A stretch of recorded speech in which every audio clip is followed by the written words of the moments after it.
योगसार प्रवचन पृष्ठ क्रमांक 13 गाथा 8 अपनी पूरी हो गई है। अब 14 पर चर्चा करेंगे। देखो,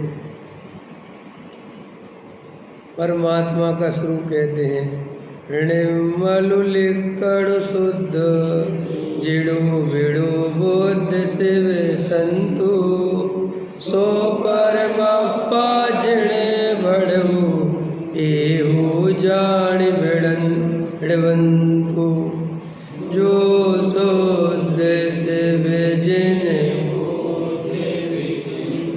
निकल निर्मल बस है वही पर जिन बर कतन।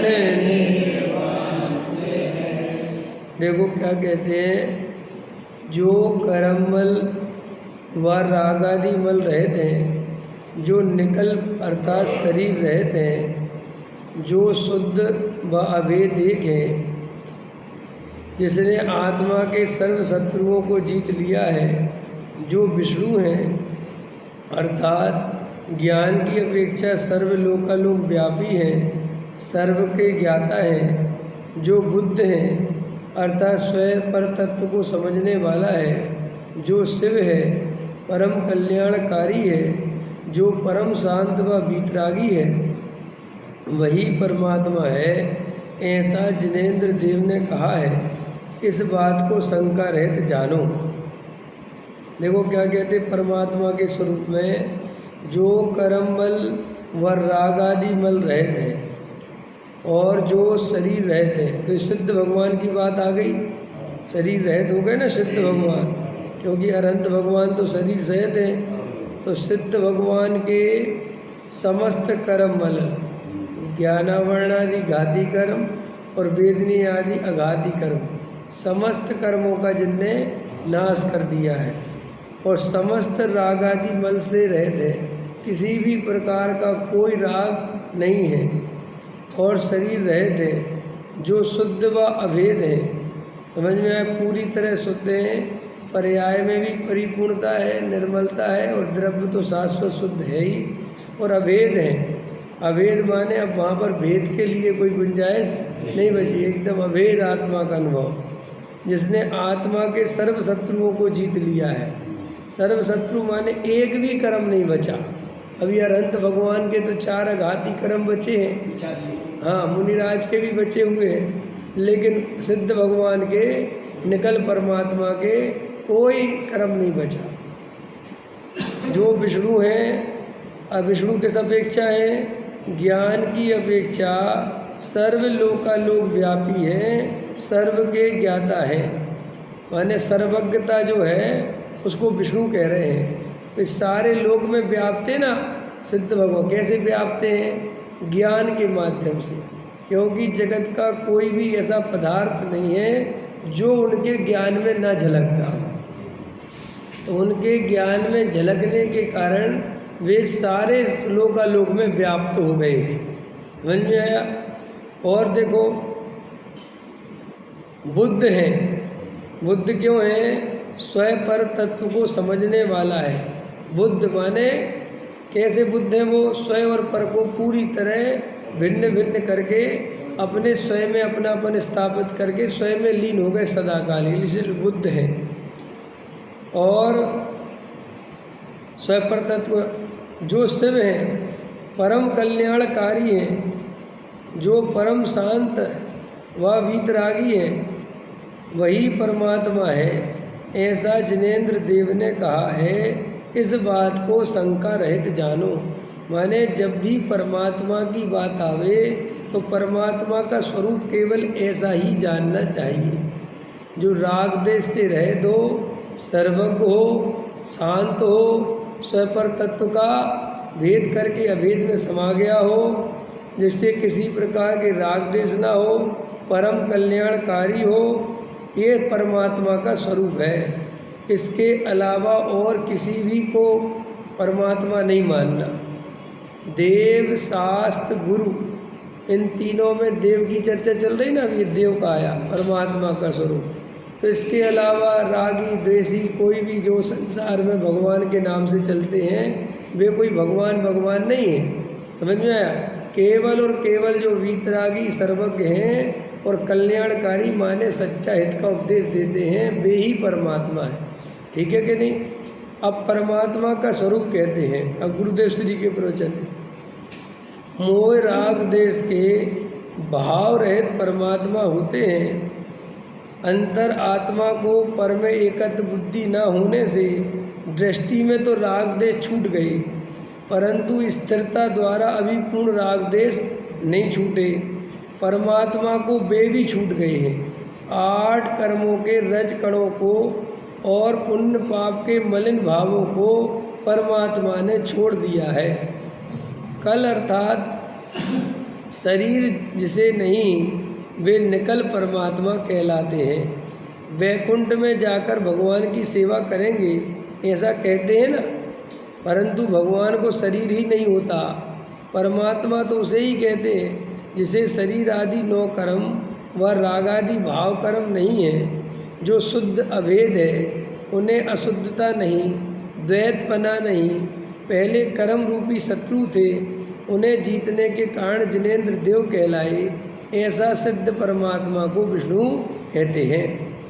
भगवान के ज्ञान में 3 काल 3 लोग ज्ञात होते हैं। ऐसी सर्वज्ञ दशा का स्वीकार द्रव्य स्वभाव पर दृष्टि गए बिना होगा ही नहीं।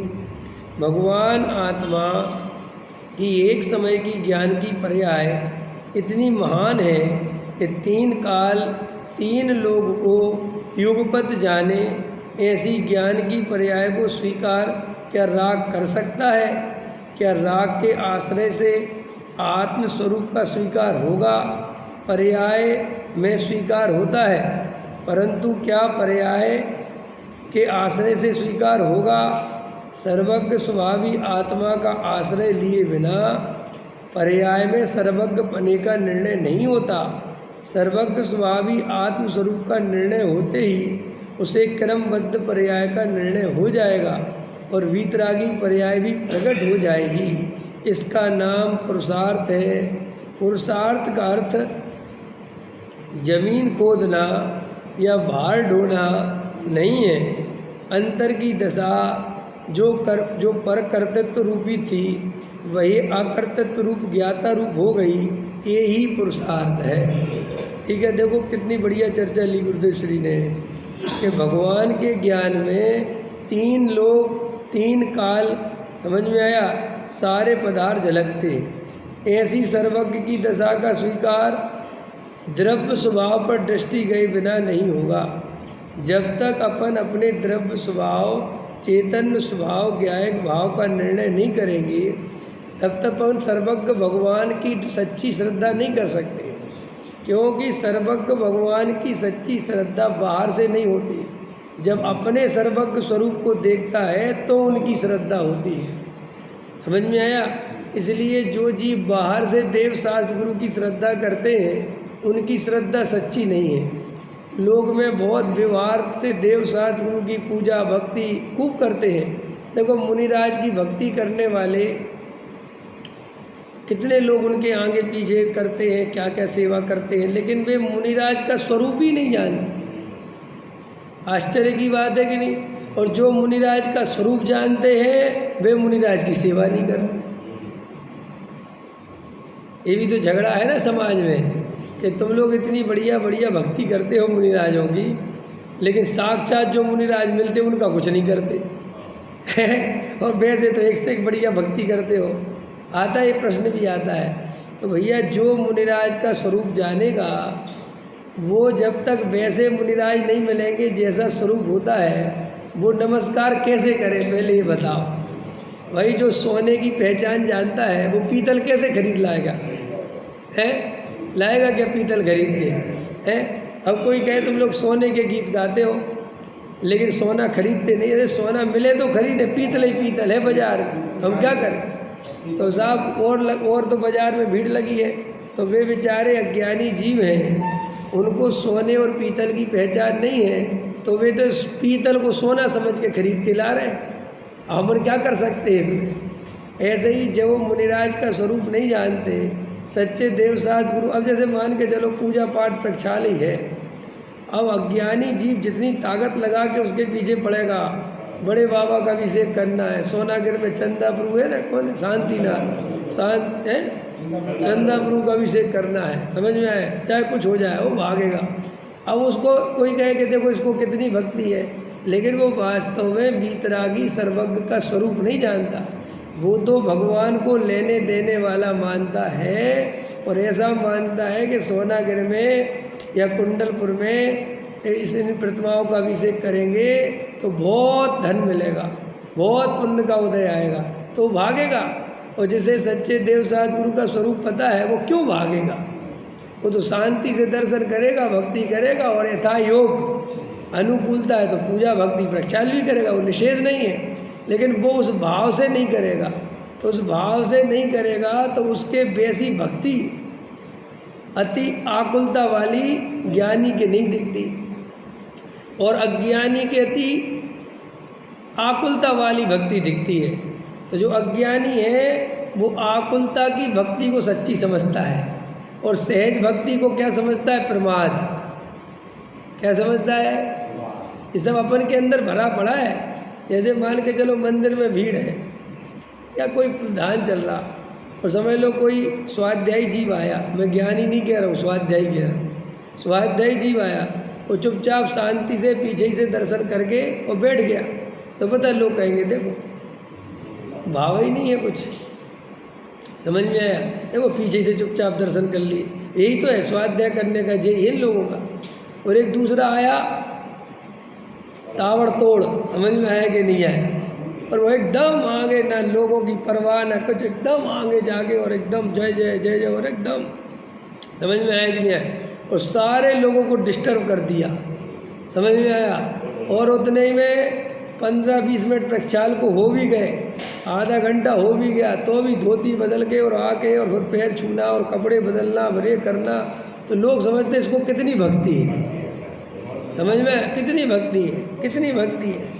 जैसे भगवान के चरण छूने से पता नहीं क्या हो जाता हो, लेकिन जगत में ये बाहरी क्रिया कांड को बहुत भक्ति माना जाता है और अगर कोई ये सब नहीं करे तो वो कम भक्त माना जाता है। बोले ऐसा है कि नहीं? अब वो श्री गुरु कहते हैं कि वास्तव में अज्ञानी को पता ही नहीं है, देवशास्त्र गुरु का स्वरूप ही नहीं पता, क्या करें? उसको तो जो स्वरूप पता है कि ये मुनिराज हैं, वह इनकी सेवा करो। नहीं समझ में आया? वह इनकी सेवा करो। कल एक सुन रहा था मैं कोई, तो बोले महाराज आप यहाँ आए हो, हमारी आपसे एक प्रश्न है। बोले क्या प्रश्न है? बोले देखो आप उतने ऊपर रुके हुए हो, हम आपकी भैयावृत्ति नहीं कर पा रहे। समझ में आया कि नहीं आया? वो तो हमारे घुटने काम करते नहीं, हम बूढ़े हो गए हैं और आप उतने ऊपर रुक गए, तो आप ऐसा करो कल से नीचे बैठा करो समझ में आया? तो हम तो भैयावृत्ति कर लें, समझ में आया कि नहीं है? तो उन्होंने कहा ठीक है भैया, कल से नीचे बैठेंगे। तो ये सारा जगत जो है वो तो बाहर से, उसको तो ऐसा पता ही नहीं मुनिराज कैसे परमात्मा भगवान कैसे, स्वरूप ही नहीं पता। देव शास्त्र गुरु का स्वरूप जैन समाज में गारंटी दे रहा हूँ मैं, मेरी नज़र में 70-80% आदमी को जैन दर्शन देव शास्त्र गुरु का स्वरूप ही पता नहीं। बताओ, 70-80% कह रहा हूँ मैं, है 90 भी कहते तो कोई बड़ी बात नहीं है, हकीकत बात है ये। वे देव शास्त्र गुरु का स्वरूप ही नहीं जानते, उन्हें कोई मतलब ही नहीं है। और कई मुमुक्षु भी हैं जो नहीं जानते, खाली व्यवहारी नहीं है, ऐसे अतिवादी मुमुक्षु हैं, वे भी देव शास्त्र गुरु का स्वरूप नहीं जानते।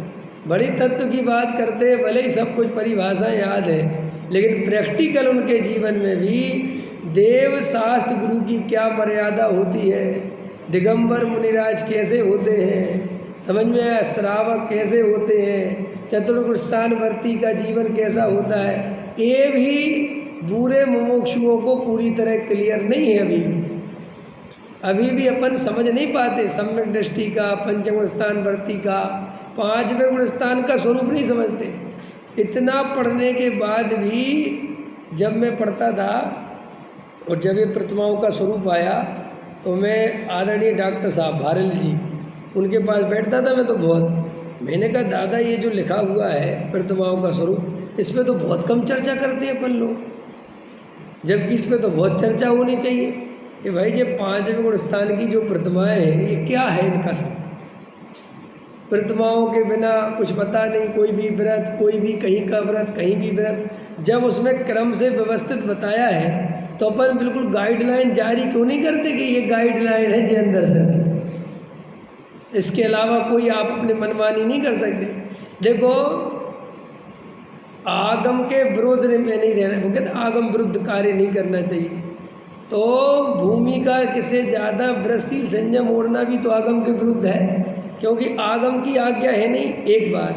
दूसरी बात, उल्टे सीधे व्रत ले लेना, जो व्रत समझ लो बाद में आना है वो तो पहले ले लिया, और जो पहले आना है उसका पता ही नहीं। तो जी आगम के विरुद्ध कार्य हुआ कि नहीं हुआ। और टोटामल जी क्या लिखा, जिन आज्ञा भय भंग होने का बहुत भय रखना, लिखा कि नहीं लिखा। तो आपको ज़्यादा ही पता नहीं है, ना कोई किसी को कुछ ख्याल में आता है, जिसको जितना त्याग की भावना बन गई त्याग कर दिया, नहीं समझ में आया। एक आदमी बोले हमें तो करेला अच्छा नहीं लगता, क्या मुनिराज को आहार दे रहे थे तो मुनिराज ने कहा जमीकंद त्याग करो। तो बोले जमीकंद तो देखो महाराज वो नहीं कर सकता। तो बोले कुछ तो करो, तो बोले करेला कर देता हूँ। करेला मुझे बिल्कुल पसंद नहीं। तो ये ऐसा कहीं लिखा है, कोई त्याग है, लेकिन ऐसे ही जो मन में आ गया जो कर लिया। हाँ, जो क्रम है, नहीं पसंद की बात नहीं, जो क्रम है वस्तु स्वरूप का। भाई पहले मोटा पाप छोड़ना, पहले क्या छोड़ना, सबसे पहले तो मोटा पाप है मिथ्या। पहले तो अपनी मान्यता बदलो, और अपनी मान्यता नहीं बदल रही है तो क्या करें। मान्यता नहीं बदले तो क्या करना चाहिए, बोलो। मान्यता बदलने का पुरुषार्थ करना चाहिए। छोड़ा छाड़ी करने से मान्यता क्यों बदल जाएगी।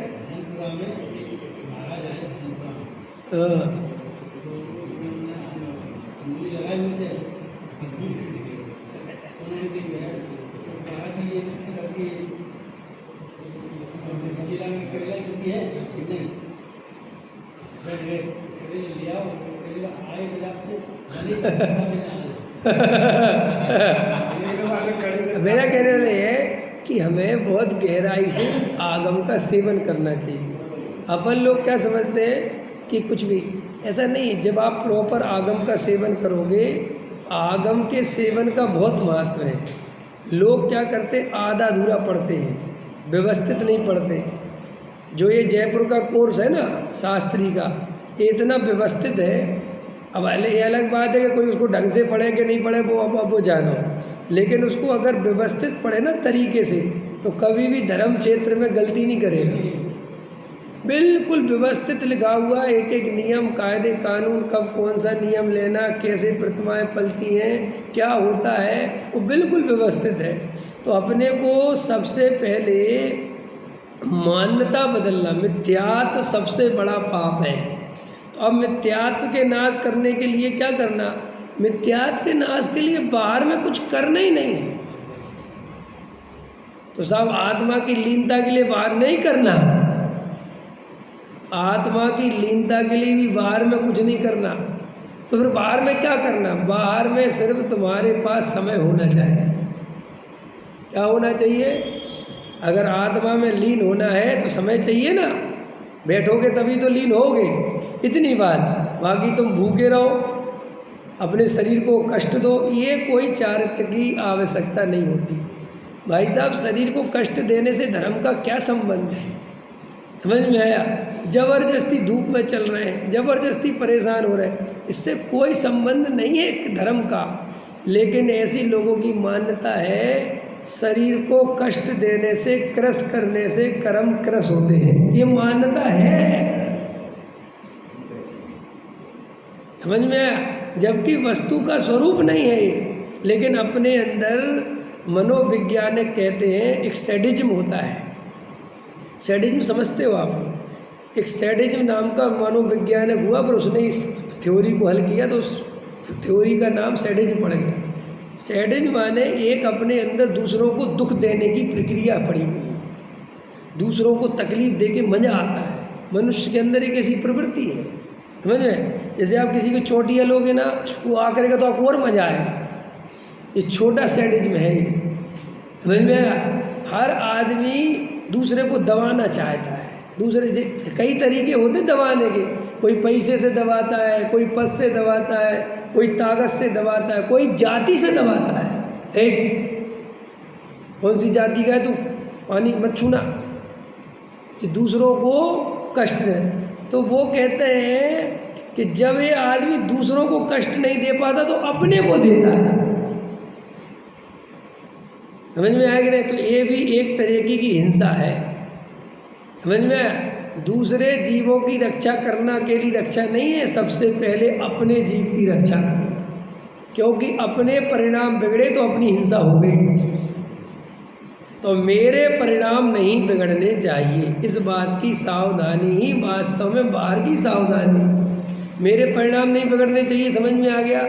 जैसे शांति से आनंद पूर्वक आज अपन ने उपवास करा, देखना ध्यान से, उपवास करा और बहुत आनंद में रहे, बहुत शांति रही, बहुत अच्छी आराध है, बहुत अच्छा, बहुत अच्छा, कोई दिक्कत नहीं है। आज अपन ने उपवास करा, बहुत तकलीफ हुई, बहुत कष्ट हुआ, बहुत परेशानी हुई, तो आचार्य कहते जी हिंसा हुई, क्योंकि आत्मा में आकुलता का पैदा होना हिंसा है। तो साहब फिर हम उपवास करेंगे नहीं करें? नहीं, आपने देखा आपको तकलीफ ज़्यादा होती, आज आप उपवास की जगह एक आसन करो, वो भी एक रोटी खाओ, क्या दिक्कत है उसमें, क्या परेशानी है? तो आचार्य कहते हैं कि ऐसी भी मान्यता जीव के अंदर है कि हम अपने को कष्ट नहीं देंगे तो धर्म नहीं होगा। कष्ट नहीं देना धर्म। जैसे अब पूजा खड़े खड़े करना चाहिए, एक आती ना बात है भाई साहब, ना खड़े खड़े करना चाहिए ना बैठ के करना चाहिए, जिसमें तुम्हारा मन लगे वो करना चाहिए। ये नियम पता नहीं क्यों बनाते रहते, तो नहीं साहब 3 लोग के नाथ की भक्ति बैठ के पूजा करें। अरे भाई साहब उनने कहा क्या तुमसे कि हम 3 लोग के नाथ और हमारे सामने खड़े रहना? वे तो वीतरागी देव हैं और उनकी वीतरागता ग्रहण करनी है। अब अगर शरीर में ताकत और खड़े खड़े में ज़्यादा मन लगता है, घबराना नहीं। अगर तुम्हारे पैरों में अच्छी ताकत हो तो तुम भगवान के निकट हो के भक्ति करो तो बढ़िया, लेकिन अब ताकत ही नहीं है। अब खड़े होते हो तो चक्कर आते हैं, लगता है कि तकलीफ हो रही, तो सारा ध्यान घुटने खा जाते हैं, तुम्हारा सारी ताकत तुम्हारी शरीर में चली जाए और फिर थक जाते हो। भाई जिसको पूजा अकेले करके भागना है वो तो 2 घंटा खड़ा है, लेकिन जिसको पूजन करके स्वाध्याय भी सुनना है। देखो डॉक्टर साहब कहते थे कि हमें बुला लो सुबह 5 बजे से मंदिर में। कै बजे, कितने बजे से आ जाते ना तुम लोग? 6 बजे। और अपने आके धड़ाधड़ जो भी काम करो, ये करो, ये करो, ये करो, और 8 बजे पूजा हुई और आप भाग गए। तो डॉक्टर साहब बोलते थे हमें दिन भर धर्म करना है, और तुम्हें कितना धर्म करना है? 2 घंटे का, 1 घंटे का। तो भाई साहब तुम तो धड़ाधड़ करके चले आओगे, हम वो सोच समझ के, कैपेसिटी देख के समझ में आए कि भैया कितना राग कहाँ खर्च करना है, क्योंकि हमें तो दिन भर पढ़ना है, स्वाध्याय करना है, तत्व। लेकिन ये सारी दुनिया को धर्म कहाँ दिखता है? जो तुमने धूम धड़ाका मंदिर में करा वो धर्म दिखता है। डॉक्टर साहब कहते हम दिन भर घर में बैठ के या ऑफिस में बैठ के दिन भर जो प्रवचन सार पढ़ रहे हैं, गाथाएँ लिख रहे हैं, टीकाएँ कर रहे हैं, ये धर्म किसको दिख रहा है? लेकिन अगर हम धोती पहन के सुबह 5-6 बजे मंदिर में प्रक्षाल करने आ जाएं तो सारी दुनिया कहेगी भारत जी कितने धर्मात्मा है। बोलो नहीं है, नहीं ऐसा जगत का स्वरूप नहीं है। हम बहुत स्थूल पकड़ पाते, बहुत स्थूल, हमारे अंदर बारीकी ख्याल में ही नहीं है। हम भावलिंग तो क्या, हम द्रव्य लिंग नहीं पहचान पाते। हमें तो द्रव्य लिंग की पहचान नहीं है, भावलिंग तो बहुत दूर की बात है। हम सम्यक दृष्टि भी बाहर से पहचानते हैं, अंदर से नहीं पहचानते। तो देखो भाई, अपनी मान्यता बदलो। क्या बदलो? लोग कहते हैं हम धर्म के नाम पर क्या करें? अपने अभिप्राय चेक करो, अपनी मान्यता चेक करो, अपनी श्रद्धा चेक करो, अपने अंदर देखो हमारी जीव अजीब तत्व संबंधी कोई भूल तो नहीं चल रही, हमारी कोई कर्ता कर्म संबंधी भूल तो नहीं चल रही, हम जो बोल रहे हैं, जो कह रहे हैं, हमारे अंदर ऐसी श्रद्धा है भी कि नहीं, हम ये धर्म कहीं मजबूरी में तो नहीं कर रहे हैं, हमें आत्मा वास्तव में प्रिय है कि नहीं कि हम फंस गए हैं। ये सब देखो, अपने अंदर के अभिप्राय को चेक करो, क्योंकि भैया अभिप्राय अगर मिथ्यात्व में बना रहा और हम जो परिणाम जो क्रिया फ्रिया में लगे रहे तो वो मिथ्यात्व हमें 4 गति 84 लाख योनि में जन्म मरण करा देगा। ये अभिप्राय पता कैसा है? अभिप्राय गोबर जैसा है कि अभिप्राय में गोबर भरा हो और परिणाम और कसाय की मंदता से चांदी का बर्फ हो गया। नहीं समझ में आया? जो मिथ्या दृष्टि जीव है और वो कसाय की मंदता इतनी है कि शुक्ल लेस्या का परिणाम है। कौन सा परिणाम है? शुक्ल लेस्या, पीत पद्म शुक्ल, लास्ट वाली, बिल्कुल पंच इंद्रिय विषय भोगों का भाव नहीं, कोई कसाय राग देश प्रत्यक्ष में प्रकट नहीं, बिल्कुल साधु आदमी समझ लो। और देखो अभिप्राय में मिथ्यात्व है। अब बताओ, जिसके परिणाम इतनी कसाय मंद हो, जिसकी परिणामों में शुक्ल लेस्या जैसे भाव हो, जिसको कोई कष्ट दे, जिसको कोई क्या बोलते हैं चमड़ी उतार दे और नमक भर दे, तो भी जिसको क्रोध ना आवे, ऐसी क्षमा भाव को धारण करके बैठा हो और अंदर मिथ्यात्व छुपा रह जाए, तो मिथ्यात्व कितनी खतरनाक चीज है। अपन लोग मिथ्यात्व को ध्यान ही नहीं दे पाते। अपन तो परिणाम थोड़े इधर उधर हो गए तो अपने को मिथ्या दृष्टि मान लेते हैं, और परिणाम थोड़े कसाय मंदरूप हो गए, समता सी आ गई, शांति सी छा गई, थोड़े क्षमा हो गया, थोड़ा खाने पीने में संयम सा आ गया, तो ऐसा लगता अपन धर्मात्मा हो गया। अच्छा, अपन एक बात बताओ, अपना धर्मात्मा होने का या पापी होने का जो अनुभव है वो काय के आधार से? श्रद्धा के आधार से है कि वो परिणाम के आधार से? बोलो। अपन अपनी श्रद्धा चेक नहीं करना जानते, और श्रद्धा चेक करना जिस दिन आपको आ गया उसी दिन आप सम्यक दृष्टि हो गए। हमें चेकिंग करना आती परिणामों की, और वे परिणाम भी कोई दम नहीं है। देखो परिणाम क्या है, देखो शुभ अशुभ और शुद्ध, ठीक है? तो शुद्ध भाव कब होगा? शुद्ध भाव कब होगा? नहीं, जब जीव को सम्यक दर्शन होगा। सम्यक दर्शन नहीं होगा तो शुद्ध भाव तो आ ही नहीं सकता। तो अब मिथ्या दृष्टि के कौन से भाव आएंगे? शुभ अशुभ यही आएंगे ना। अब ये शुभ अशुभ भाव में ही वो धर्म मान लेता है, तो देखो कितनी भूल हो गई। जैसे शुभ भाव हुआ, माने कसाय की मंदता हुई तो उसको लगता आज में सही चल रहा है, और तीव्रता हुई तो आज गड़बड़ हो गए। तो वो सारी गड़बड़ और सारा सही काय के आधार पर चला, शुभ अशुभ भाव के आधार। और पढ़ाई क्या करता है कि शुभ अशुभ भाव दोनों ही बंद के कारण है, दोनों ही संसार के कारण है, इससे कुछ नहीं होता। बोलता है ऐसा है, लेकिन सारी मान्यता धर्म की कर्म की काय में पड़ी हुई है, कर्म में। धर्म की मान्यता भी काय में, कर्म में। धर्म की चेकिंग कहाँ हो रही?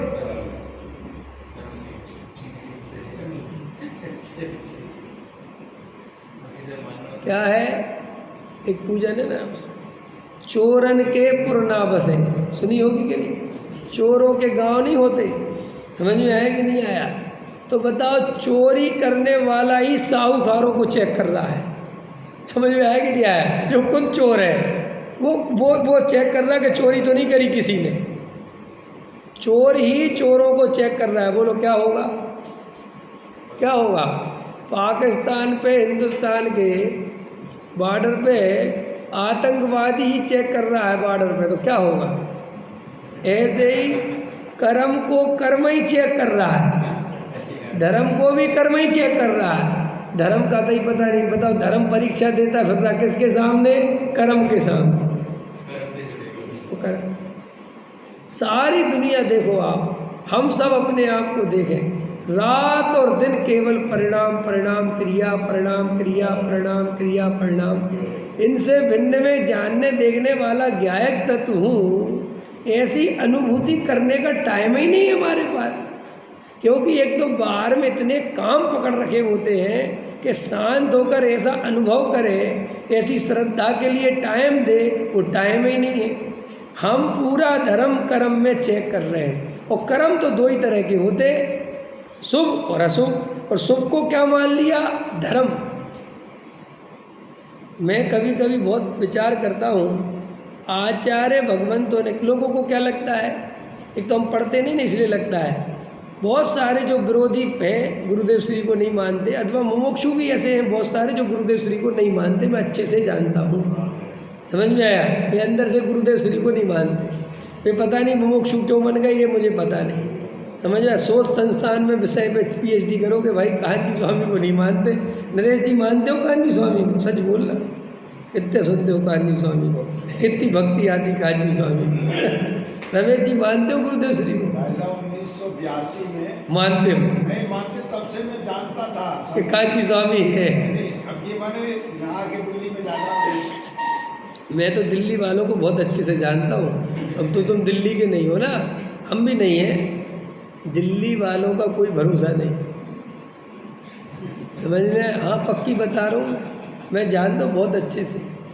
दिल्ली का आदमी बड़ा खतरनाक आदमी है भाई साहब, हर क्षेत्र में ही खतरनाक है। समझ में? ऐसे ही थोड़ी है भाई। तो गुरुदेव श्री को नहीं मानते। तो मैं क्या समझा रहा था कि गुरुदेव श्री को क्यों नहीं मानते। तो बहुत सारे लोगों को क्या लगता है, सच बता रहा हूँ, कि इनने स्वभाव की बहुत खिंचाई कर दी। जब देखो दया दान पूजा भक्ति बंद के कारण से कुछ नहीं होता है, कोई धर्म के कारण, ऐसा बहुत लगता है लोगों को। लेकिन आपको जानकर आश्चर्य होगा, गुरुदेव श्री ने अपने मन से नहीं करी है खिंचाई, कि उनको कोई दया दान पूजा भक्ति से कोई, या खुद के जीवन में नहीं था। वे तो बहुत उनके जैसी दया कहाँ मिलेगी, उनके जैसी करुणा, उनके जैसा प्रेम, उनके जैसा वात्सल, उनके जैसा निष्पक्षपना, उनके जैसा देवसाद गुरु के प्रति आदर प्रेम भक्ति, उनके जैसा स्वाध्याय, उनके जैसी चर्या, उनके जैसा भोजन, उनका जीवन। तो महान महान महान आत्मा थे वो तो इधर दया दान पूजा भक्ति का तरह विरोध क्यों करते थे? तुम्हें क्या लगता है जो करता नहीं होगा वो विरोध करता है? ऐसा नहीं है। आचार्य कुंद कुंद को पढ़ो, आप जितने पूज्य पास स्वामी को पढ़ो, आप मोक्ष मार्ग प्रकाशक टोडामल जी, बनारसी दास जी, छैडाल, जो भी आप अध्यात्म के ग्रंथ हैं, आप अमृतचंद आचार्य देव को पढ़ो, आप जयसेन आचार्य को पढ़ो। जो भी आप अध्यात्म को जब स्टडी करोगे, पढ़ोगे, और जहाँ भी आत्मा के अनुभव की बात आएगी, वेद ज्ञान की बात आएगी, और खाली हमारे यहाँ नहीं, ये भी और सुन लो तुम। अब तुम्हें थोड़ा खतरनाक बता रहा हूँ मैं। तारण स्वामी के ग्रंथ पढ़ लेना, श्वेतांबरों के जितने अध्यात्म के ग्रंथ हैं उनको पढ़ लेना, और बस अब तो ठीक है। अरे ऐसा कुछ नहीं, अभी और आगे चलो तुम। जितने भी जगत में महापुरुषों के नाम से पूजे जाते हैं या जिनको लोग मानते हैं उनको पढ़ना। उन्होंने पुण्य और पाप को एक समान कहा है। कबीरदास को पढ़ लेना, रहीम को पढ़ लेना, जिसको पढ़ना पढ़ लेना।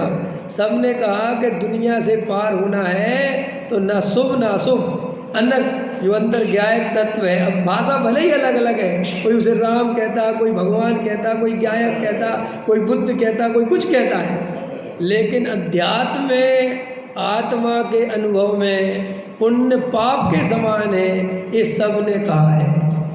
क्योंकि पुण्य भी बांधता है।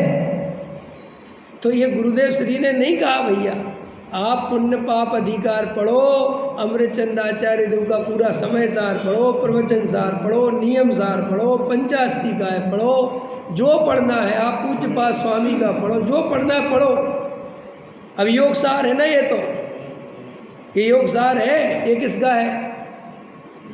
योगेंद्र देव का। अब इसमें एक गाथा आएगी कि सारा जगत है पाप को तो पाप कहता ही है, लेकिन कोई बिरला पुरुष होता है जो पुण्य को भी पाप कहता है। इसमें आएगी बात।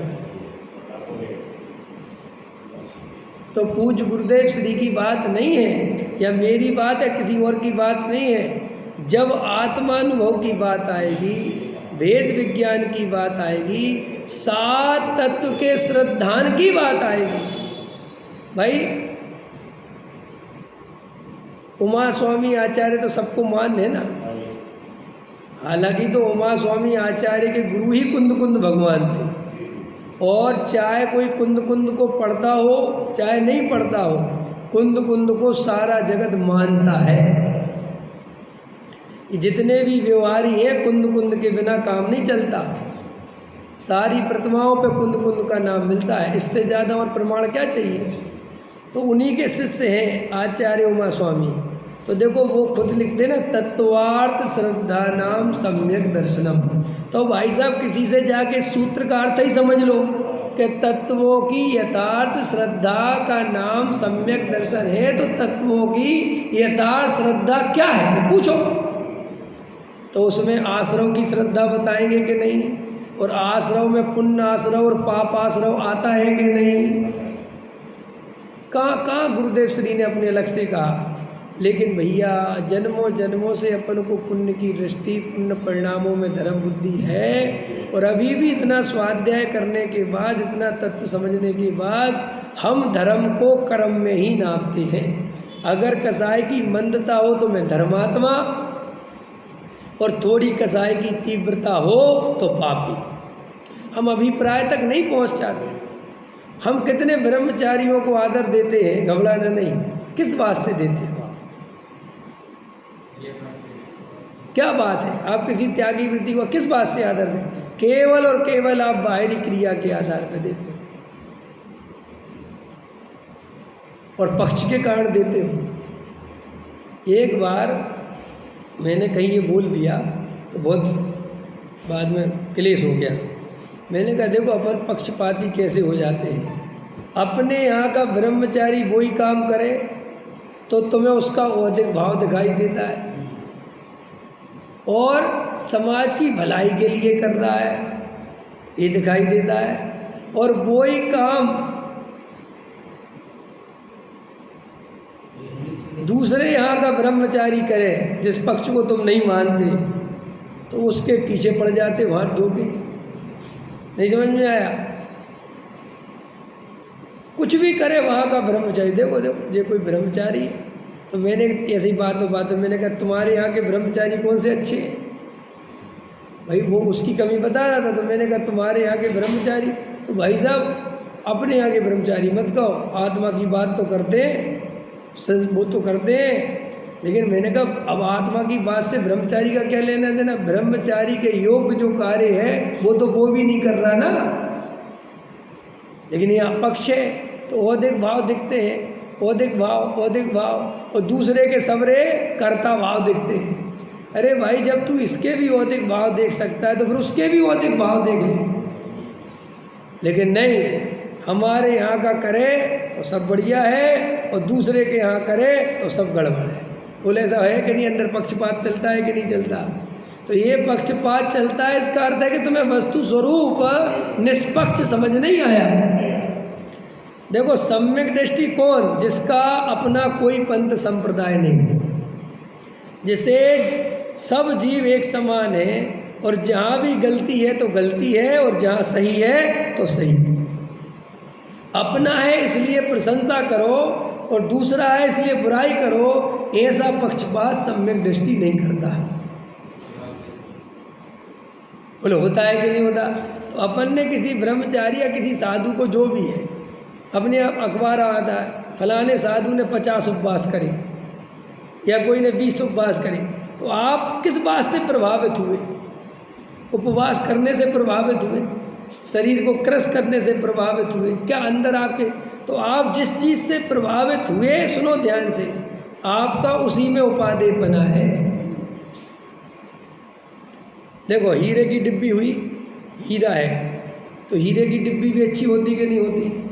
तो अच्छा एक बात बताओ, हीरे की डिब्बी में हीरा है, इस बात से ही तो आप डिब्बी की तरफ देखते हो ना। अगर ये पता हो कि इसमें हीरा नहीं है तो डिब्बी से कितने प्रभावित होंगे? बोलो। सोने के डिब्बे होते ना, सोने जिसमें सोना वोना रखे जाते सामान, तो ऐसे रखे वो। आपको पता है जो सोनार होते ना, जिनके पास जाते हो, तो उसमें 50 और 100 डिब्बे जो अलमारी में दिखते ना, उसमें से 50 तो खाली रखते हैं। सब में माल नहीं होता। और तुम सुनो, तुम में 50 देख के तुम्हारे मुंह में लाट टपकती कि इसके तो बड़ा माल है, जबकि वो खाली रखे, प्रदर्शन की चीज़ है। लेकिन मैंने तुम्हें ये बता दिया कि ये खाली है, तो डिब्बा देखने का मन करेगा? क्या करना हटा फेंको में, क्या ऐसे ही। सुनो, अब थोड़ा खतरनाक है। भाव लिंग के बिना द्रव्य लिंग खाली डिब्बा है।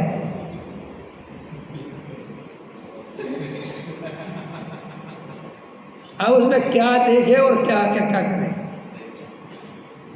देखो, कल मैं पंचसेन जी में बात कह रहा था प्रवचन के बाद, मैंने कहा जैन दर्शन बहुत खतरनाक दर्शन है। हकीकत बता रहा हूँ मैं तुम्हें। इसको समझना, समझाना और अनुभव में लाना अच्छे छोटे मोटे आदमी के बस की तो है ही नहीं। जैन धर्म पता क्या कहता? कितना देखो, वो कहता है कि देखो भाई, किसी का भावलिंग तो चेक नहीं कर सकते। देखना क्या गजब का जैन दर्शन है। ऐसा भावलिंग तो किसी का चेक नहीं कर सकते, क्योंकि भैया अब अंदर के उसके 3 कसाय चौकड़ी गई कि नहीं गई, क्या स्थिति, वो तो पंचायत, वो तो सर्वज्ञ जाने। तो उन्होंने कहा कि वो तो चेक नहीं कर सकते, लेकिन द्रव्य लिंग चेक कर सकते हैं। समझ आया कि नहीं? तो उन्होंने कहा अगर द्रव्य लिंग में गड़बड़ी करे तो तुम भावलिंग तो छोड़ो, बात ही खत्म हो गई। आया समझो कितना खतरनाक मामला है। मैंने उनने कहा कि नमस्कार भी करना है ना, तो वो द्रव्य लिंग की शर्त पूरी होनी चाहिए। अगर वो द्रव्य लिंग की शर्त पूरी नहीं हो रही तो फिर भाव लिंग के बारे में सोचने की जरूरत नहीं। ठीक है, अब गजब की बात सुनो, अब और गजब की बात सुनो।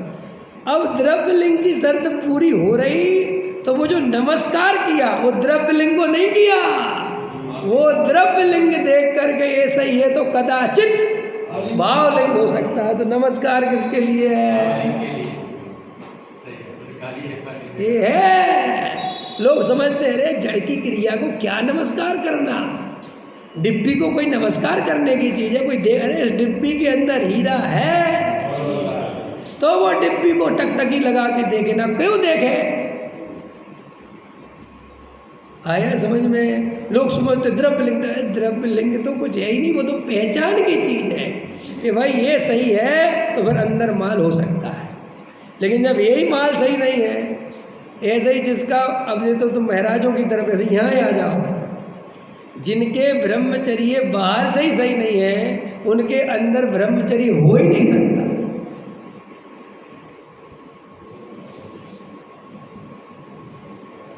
अब जब हो गया था, यही स्वरूप है। ये सुनने में थोड़ी आदमी को अटपटा लगता था, लेकिन भैया हमने नहीं बनाया, ये सर्वज्ञ ने ही वस्तु का स्वरूप बताया। जब तक वो ब्रह्म स्वरूप आत्मा में रमना नहीं हो तब तक वो ब्रह्मचर्य नहीं होता। और निर्वृत्ति तो ऐसी चीज, निर्वृत्ति क्या चीज़ है? निर्वृत्ति का अर्थ होता है भाई मैंने यहाँ आ गया, स्वाध्याय करने बैठ गया, सुबह दुनिया इधर की उधर हो जाए, मैं 10 बजे के पहले कोई काम नहीं करता, तो मेरी 4 घंटे की जो निवृत्ति है ना भाई, 9 बजे मेरी फैक्ट्री खुल गई होगी, मुझे पता है, लड़के आगे होंगे, अरविंद जी की भी खुल गई होगी, लेकिन हमने इतना विकल्प तोड़ा ना कि नहीं जाना, स्वाध्याय करेंगे, जो होगा चोरी हो चक्का नहीं जाए। तो इतनी उस जाति की निवृत्ति हुई काहे के लिए? इस स्वाध्याय के लिए। अब तुम इसकी जगह प्रमाद में काल गवाओ तो काहे की निवृत्ति भैया? किस बात की निवृत्ति? आया समझ में? आत्म कल्याण में लगे, वो सारा समय बचाकर धर्म ध्यान में लगाए तो निवृत्ति है।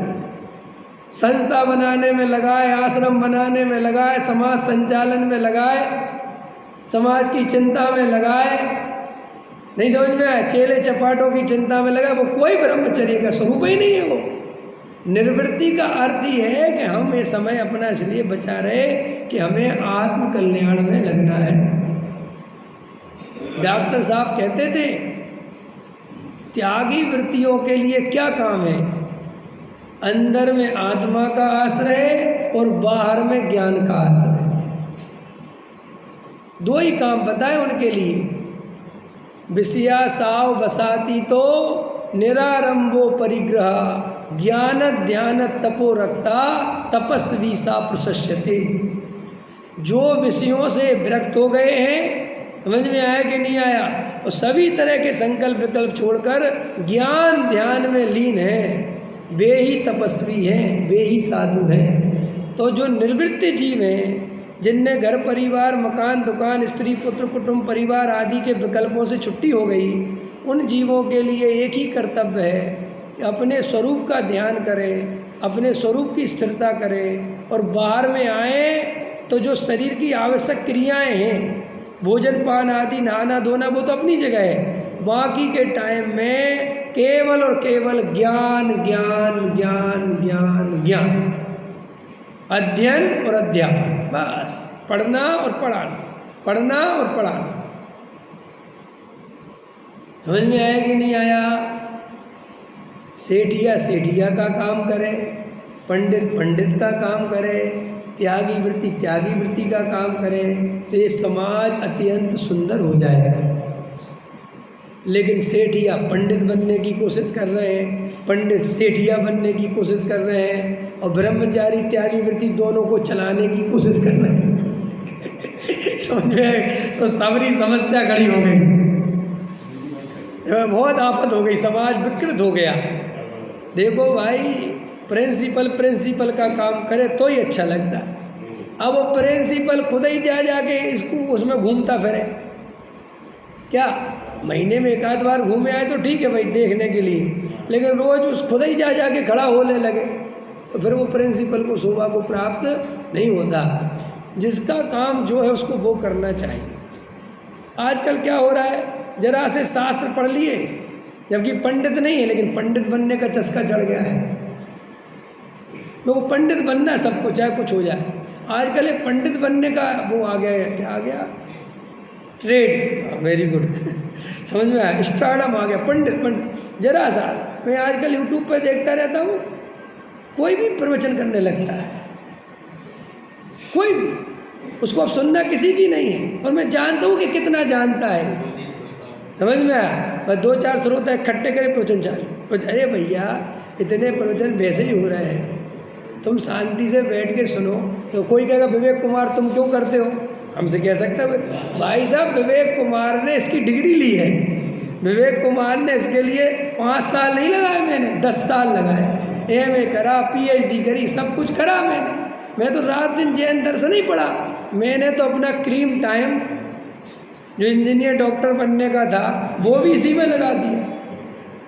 और तुमने क्या किया, अपने क्रीम टाइम में तो बढ़िया तुमने लौकिक पढ़ाई करी हो सब कुछ, अब वहाँ पे भी पैसा छाप रहे हो, और ये भी थोड़ा मान कसाई चाहिए तो थोड़ा पंडित भी बनना है, थोड़ा शास्त्र भी पढ़ना है। तो भैया जिसका काम उसी को राज है, जो काम जिसके लिए उसको करना चाहिए। क्यों? इससे क्या होता है, देखो प्रॉपर ज्ञान होता है, आधा अधूरा ज्ञान खतरनाक होता है। एक बहुत बड़े ब्रह्मचारी है, मैं नाम नहीं लेना चाहता, लेकिन उनका ज्ञान प्रॉपर नहीं है, वे आए दिन तत्व में गलती करते हैं, समझ में। और बड़े बड़े विद्वान कई दफ़े कह चुके हैं कि ये तुम निरूपण करने कुछ भी बैठ जाते हो और तुम्हारा ज्ञान, तुमने पढ़ाई व्यवस्थित करी नहीं है और तुम कुछ बड़ा से बड़ी बात करने लग जाते हो और वो तुम्हारे क्लियर है नहीं, तो तुम उसमें गलती करते हो। तो उनको बहुत बुरा लगता है, क्योंकि वो ब्रह्मचारी है ना, तो एकदम अकड़ जाएंगे, तुम हमें बताओगे, हमें बताओगे। भैया जो व्यवस्थित ज्ञान होता है, और कई त्यागी वृत्तियों को मैं जानता हूँ पढ़ते ही नहीं, वे तो सभा में कह चुके हम स्वाध्याय ही नहीं करते। तो एक बार एक पंडित जी ने कहा कि भैया ब्रह्मचारी जी, एक बार बताओ, आप स्वाध्याय नहीं करते, आप गुरुदेव श्री को भी नहीं सुनते, आप किसी का प्रवचन भी नहीं सुनते, तो आप दिन भर करते क्या हो? टोडामल जी साहब ने लिखा है कि हमारा चिंतन इतना अच्छा नहीं है कि हम बिना शास्त्रों के दिन भर चिंतन करते रहें। ये लिखा है, अरे मुनिराज, वे शास्त्रों का सहारा लेते हैं जो छठवें सातवें स्थान में झूल रहे, तुम कहाँ से आ गए? तुम गुरुदेव श्री को नहीं सुनते, तुम किसी तत्व को नहीं सुनते, प्रवचन नहीं सुनते, पढ़ते भी नहीं हो, तो फिर कर क्या रहे हो? इसका मतलब तुम कहीं ना कहीं इधर उधर टाइम पास करते हो, या तो सामाजिक चिंतन में लगे रहते हो, या चेले चपाटों में लगे रहते हो, या और जो भी तुम लगा लेना, ठीक है, उसमें लगे रहते हो। आप आत्म कल्याण नहीं कर रहे हो। आत्म कल्याण करने की बातें आ गई हो 10-20, देखो अध्यात्म पे प्रवचन करना कोई कठिन नहीं है, 10-20-50-100 बातें सीख लो, प्रवचन करते रहो, उसमें होता क्या है? ये प्रवचन करने से कोई धर्म का संबंध नहीं है भाई साहब। अंदर में जिसके आत्मानुभव और बाहर में ज्ञान ध्यान का कार्य चल रहा है, वो ही असली निर्वृत्त जीव है। अगर पंडित भी स्वाध्याय नहीं करता, खुद का स्टडी नहीं करता, खुद के आत्म कल्याण की दृष्टि नहीं रखता, खुद अगर सामायिक ध्यान में नहीं बैठता, तो काहे का पंडित है? विद्या लौकिक विद्या बेचने के लिए होती, खतरनाक बोल रहा हूँ। सीए की विद्या बेची जाती है, इंजीनियर की विद्या बेची जाती है, डॉक्टर की विद्या, लेकिन शास्त्र की आत्मज्ञान की विद्या बेची नहीं जाती, ये तो अनुभव की जाती है और दूसरे जीवों के निमित्त में कल्याण बनती है, इसके बदले कुछ लिया नहीं जाता। समझना चाहिए, गहराई से विचार करना चाहिए। देखो भाई, किसी की निंदा बुराई की बात नहीं है, किसी त्यागी वृत्ति की बात नहीं है, किसी पंडित की, हम तो पंडितों को भी नहीं कह रहे ना, पंडित की भी तो कह रहे हैं, हम पंडितों की तरफ भी नहीं हैं, हम किसी पक्ष में ही नहीं हैं, हम तो ईमानदारी सत्य के पक्ष में हैं। जो मुझे सत्य दिखता है वो मैं बता रहा हूँ। हमें अपनी मान्यता को चेक परिणामों से नहीं होती है। ये परिणाम क्या होते हैं? ये तो दो कौड़ी के हैं, कभी कसाय की मंदता होती है, कभी तीव्रता होती है, इससे अभिप्राय चेक नहीं। फिर अभिप्राय कैसे चेक होता है? अभिप्राय से चेक होता है। आप अपने अभिप्राय को पहचानो। अभिप्राय माने अपने अंदर क्या श्रद्धा है। आप पुण्य के संबंध में जो अंदर में परिणाम होते हैं पुण्य के, उनके संबंध में आपकी क्या मान्यता है? देव शास्त्र गुरु के प्रति आपकी क्या मान्यता है? आत्मा शुद्ध है, अकर्ता है, ज्ञायक है, ज्ञाता दृष्टा है, इसके संबंध में आपकी क्या मान्यता है? ये आप स्वयं बैठ कर शांति से तत्व विचार करो, इससे आपकी मान्यता आपको पकड़ में आएगी। और जब मान्यता पकड़ में आएगी, श्रद्धा पकड़ में आएगी, तो उसमें क्या गलती चल रही है, उसमें क्या उपादेय बुद्धि चल रही है, वो आपको पकड़ में आ जाएगा। और जब वो पकड़ में आ जाएगा, असली गलती पकड़ में आ जाएगी, तो फिर उसका इलाज संभव है। देखो, डॉक्टर भी एक दवाई तक नहीं देता जब तक उसे बीमारी समझ में ना आए, क्योंकि वो जानता है कि पहले असली बीमारी पकड़ में तो आए। ऐसी हमारी असली बीमारी पुण्य पाप नहीं है, क्रियाकांड नहीं है, हमारी असली बीमारी मिथ्यात्व है। और हमें इस पर्याय में, इस जन्म में, इस भव में, चाहे कुछ हो जाए, चाहे दुनिया में बदनामी हो जाए, चाहे लोग हमें पापी समझें, चाहे कुछ भी समझें, हमें मिथ्यात्व का नाश करना है। हमें धर्म दूसरों को दिखाने के लिए नहीं करना है। हम जैसे हैं पहले उसे वैसा स्वीकार करो, उसे टालने की कोशिश मत करो। आपके अंदर कसाय है, लोभ है, मानादिक है तो स्वीकार करो भैया बहुत है। कसाय होना मिथ्यात्व नहीं है, कसाय होते हुए उसको छुपाना मिथ्यात्व। थोड़ा और खतरनाक है ना? क्या मैंने दबाना नहीं बोला, छुपाना भी मिथ्यात्व। जैसी है वैसे स्वीकार करो, किसी के सामने जबरदस्ती धर्मात्मा दिखने की कोशिश मत करो। हमारा पूरा जीवन दूसरों को दिखाने के चक्कर में ही चला जा रहा है। भाई साहब, आप अपने अंतरंग में टोडरमल जी साहब ने सम्यक दर्शन का प्रबल कारण, आत्मानुभव का प्रबल कारण केवल और केवल तत्व विचार को बताया है। और हम सब जितना टाइम मिले, जो भी टाइम मिले और नहीं मिल रहा है तो वो काम छोड़ो। हम निर्वृत्ति के खिलाफ नहीं है। हमें तो वो सदा सुखदास जी याद आते हैं कि 40 साल राज दरबार में काम किया और राजा ने कहा, अरे भैया तुमने सैलरी नहीं बढ़वाई। तो उनसे कहाँ से आए हो? अरे बोले साहब ये तो जैन साहब हैं। अरे बोले भैया हम तो बहुत ही गजब हो गया, भैया हमें क्षमा करो, हम आपके ध्यान नहीं दे पाए, आप ऐसा करो आज से आपकी सैलरी डबल। तो उनने क्या कहा? क्या कहा? ऐसे जीव सम्यक दृष्टि होते हैं जिन्हें अपने समय की इतनी कीमत है। उनने कहा देखो भैया आप हमसे प्रसन्न हो राजा साहब, बहुत बहुत धन्यवाद। हमें देखो हमारा तो इतने में बहुत अच्छे से जीवन चलता है, आप तो हमें समय आधा कर दो, 8 घंटे की जगह हमारी 4 घंटे की नौकरी कर दो तो बड़ा बड़ा बोलो। तो राजा ने क्या कहा? अरे रे क्या करना है तुम्हें 4 घंटे का? ये भी तो पूछा हो सकता है। तो मंत्री ने कहा कि धर्म ध्यान करते रहते हैं स्वाद। अरे रे रे महाराज छुट्टी। समझ में आया कि नहीं आया? अपन लोगों को अगर स्वाध्याय करने का, तत्व विचार करने का टाइम नहीं मिल रहा है तो ऐसी सेठियाई छोड़ दो, न नरक निकोच चले जाओ। भैया हमें बड़ा आदमी नहीं बनना, हमें सम्यक दृष्टि बन के रहना है। हमें मानादिक का पोषण नहीं करना, हमें सम्यक का पोषण करना है। समझ में आया? इन कसायों की पूर्ति में जीवन नहीं लगाना। ये कसाय फसाय की पूर्ति ये तो मजबूरी है। वेद विज्ञान जरूरी है, आत्मानुभव जरूरी है, बाकी सब मजबूरी है। तो व्यापार आदि ऐसा नहीं करना कि रात की नींद उड़ जाए। डॉक्टर साहब जब मैं इस दिल्ली में आया तब की बात है, तो मैं व्यापार करना सीख रहा था। तो डॉक्टर साहब कहने लगे क्या कर रहे हो तुम? तो मैंने कहा प्रेस बनाता हूँ मैं। समझ उस समय प्रेस बनाना सीख रहा था। तो बोले अच्छा प्रेस बनाते हो, कैसा करते हो, क्या करते हो? तो मैंने बताया। तो मैंने उनसे बातों बातों में कहा इसमें एक झंझट है, ISI मार्का चाहिए होता है और वो तो मेरे पास है नहीं, तुझे इलीगल है। तो जब बता दादा ने क्या कहा इसको छोड़ दे। सोचो बात, ये नहीं कहा कि और क्या करेगा, उन्होंने कहा इलीगल तो छोड़ दे। क्यों कि सम्यक दृष्टि अगर होना है, शांति की ज़िंदगी जीना है तो इलीगल काम करके कोई शांति से नहीं जी सकता। नंबर 2 के काम करके जीवन में शांति नहीं। तो बोले कम खा लेना लेकिन व्यापार आदि कैसा करना जिसमें कोई तुम्हें कानूनी कार्रवाई होके जेल आदि ना हो जाए।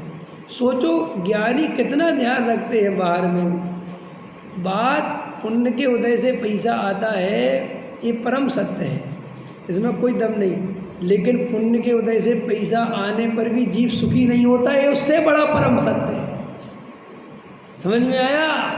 यश नाम कर्म के उदय से यश मिलता है, ये परम सत्य है। लेकिन बहुत यश मिलने पर भी जीव सुखी नहीं होता, ये उससे बड़ा सत्य है। अपने को आत्म कल्याण का जो अवसर मिला है, घर गृहस्थी होते हुए भी हर जीव के पास बहुत समय होता है सम्यक दर्शन प्राप्त करने का। बस आत्मा की सच्ची रुचि होनी चाहिए और अंदर में ईमानदारी होनी चाहिए। भाई साहब आप 24 घंटे में से 23 घंटे भी बिजी रहते हो। कितने घंटे? 23 ले रहा हूँ मैं तो कह रहा हूँ 24 घंटे और खतरनाक बोल रहा हूँ।